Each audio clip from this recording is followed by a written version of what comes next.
And now for the EFD group, Mr Farage. Another one bites the dust. Country number 4, Spain, gets bailed out, and we all, of course, know that it won't be the last.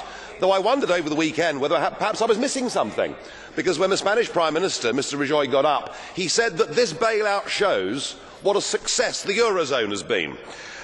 And I thought, well, having listened to him over the previous couple of weeks telling us there wouldn't be a bailout, I've got the feeling after all his twists and turns he's just about the most incompetent leader in the whole of Europe. And that's saying something, because there's pretty stiff competition. Indeed, every single prediction of yours, Mr Barroso, has been wrong. And dear old Herman Van Rompuy, well, he's done a runner, hasn't he? Because the last time he was here, he told us we'd turned the corner, that the euro crisis was over, and he hasn't bothered to come back and see us. You know, I remember being here 10 years ago and hearing the launch of the Lisbon Agenda. We were told that with the euro by 2010 we would have full employment, and indeed that Europe would be the competitive and dynamic powerhouse of the world. By any objective criteria, the euro has failed, and in fact there is a looming impending disaster. You know, this deal makes things worse, not better. 100 billion is put up for the Spanish banking system, and 20% of that money has to come from Italy.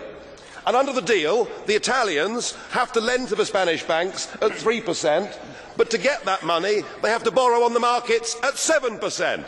It's genius, isn't it?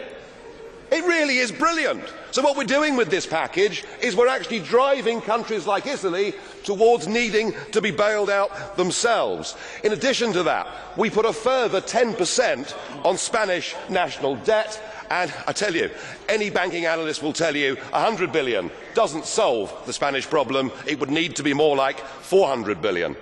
And with Greece teetering on the edge of euro withdrawal, the real elephant in the room is that once Greece leaves, the ECB, the European Central Bank, is bust. It's gone. It has 444 billion euros worth of exposure to the bailed out countries. And to rectify that, you'll need to have a cash call from Ireland, Spain, Portugal, Greece and Italy. You couldn't make it up, could you? It is total and utter failure. This ship, the Euro Titanic, has now hit the iceberg, and sadly there simply aren't enough lifeboats. Thank you very much.